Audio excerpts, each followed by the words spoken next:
Apa yang membedakan dari kedua kisah di atas gitu ya? Kenapa anak-anak Umar bin Abdul Aziz yang hanya mendapatkan setengah dinar per orang menjadi kaya raya, sementara anak-anak Hisam bin Abdul Malik yang mendapatkan warisan itu totalnya 22 miliar itu semuanya jatuh miskin bahkan jadi pengemis gitu ya. Ternyata letaknya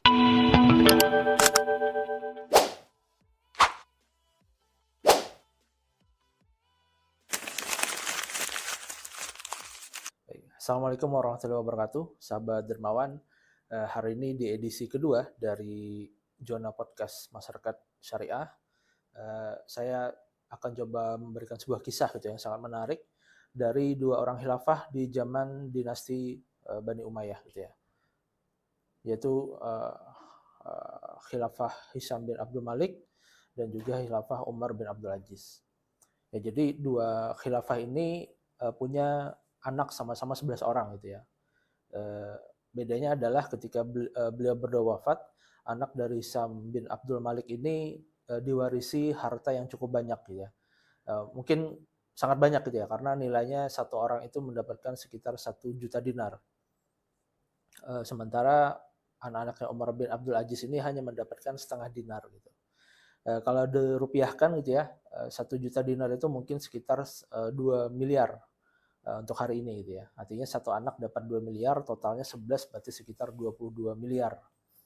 Nah, sementara anak-anak Umar bin Abdul Aziz yang juga 11 orang hanya mendapatkan setengah dinar atau sekitar 1 juta rupiah satu orang ya. Totalnya berarti sekitar 11 juta rupiah.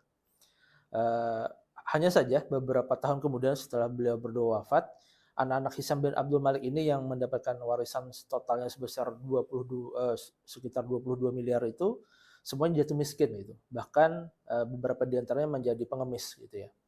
Nah, sementara anak-anak Umar bin Abdul Aziz yang hanya mendapatkan warisan sekitar setengah dinar atau totalnya sebesar 11 juta rupiah seluruh anaknya gitu ya, keseluruhannya menjadi orang kaya.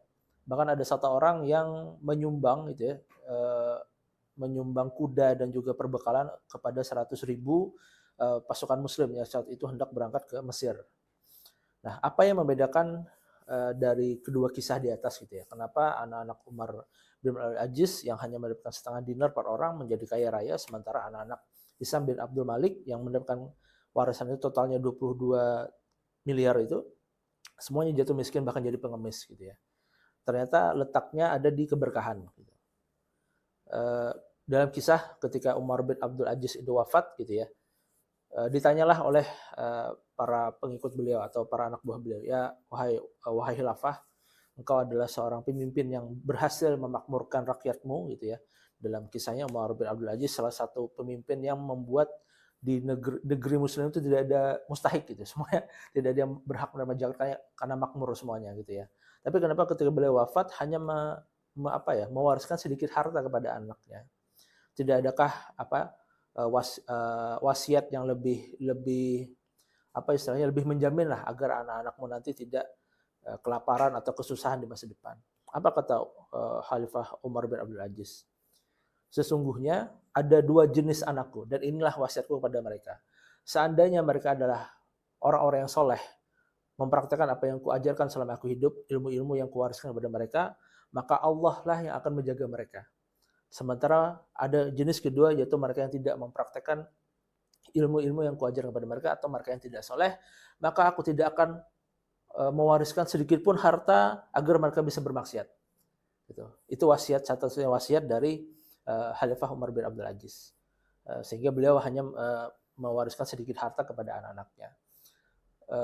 Disebutkan bahwa Umar bin Abdul Aziz berkata bahwa aku tidak akan zalim terhadap anak-anakku dan juga aku tidak akan memberikan hak orang lain kepada anak-anakku. Ini saking beliau hati-hatinya ya, tidak mau anak-anak yang memakan harta yang bukan haknya gitu loh. Sehingga itulah letak keberkahan dari harta yang ditinggalkan oleh Umar bin Abdul Aziz. Baik, rekan-rekan sahabat dermawan, bahwa di sini dikisahkan bahwa adalah kita boleh gitu ya memikirkan masa depan anak, terutama ketika kita sudah wafat, sudah meninggal dunia ya, mau kita warisi itu bisnis gitu, kita warisi asuransi apa segala macam, tapi jangan sampai itu meninggalkan Allah gitu ya. Artinya apa? Jangan sampai tidak dibarengi dengan ilmu dan kesolehan gitu. Karena kalau kita hanya fokus kepada hitung-hitungan belaka, fokus kepada harta belaka tanpa dibekali pondasi yang kuat, yaitu keilmuan, keimanan, akidah, dan soleh tadi, maka itu akan sia-sia belaka. Seperti anak-anaknya Hisam bin Abdul Malik, seberapapun harta yang diwariskan, kalau mereka tidak dijaga oleh Allah, tidak punya kesolehan, maka hartanya akan habis, bahkan jangan pun bahagia gitu ya. Bahkan mereka terjerumus kepada kefakiran gitu.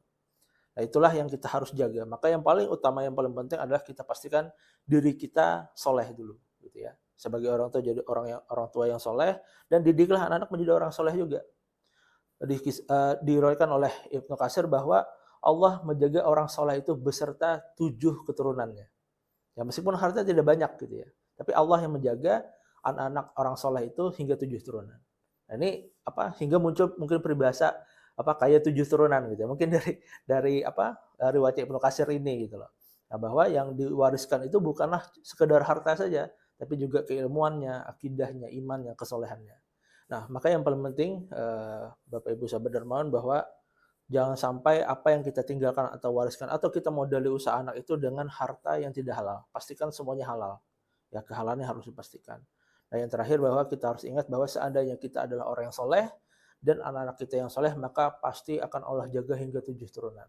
Ya, meskipun kita mungkin tidak mewariskan harta yang banyak kepada anak-anak kita gitu ya, atau tidak memodali anak kita dengan modal yang banyak gitu ya.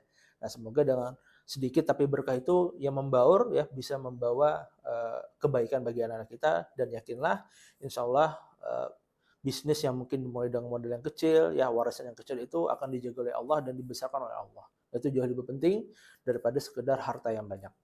Mungkin itu pertemuan kita hari ini, semoga berkah. Silahkan komen kalau ada usulan-usulan tema atau bintang tamu yang bisa kita undang untuk edisi Zona Podcast Masyarakat Syariah ke depannya. Silahkan komen di bawah, jangan lupa like dan subscribe. Terima kasih. Assalamualaikum warahmatullahi wabarakatuh.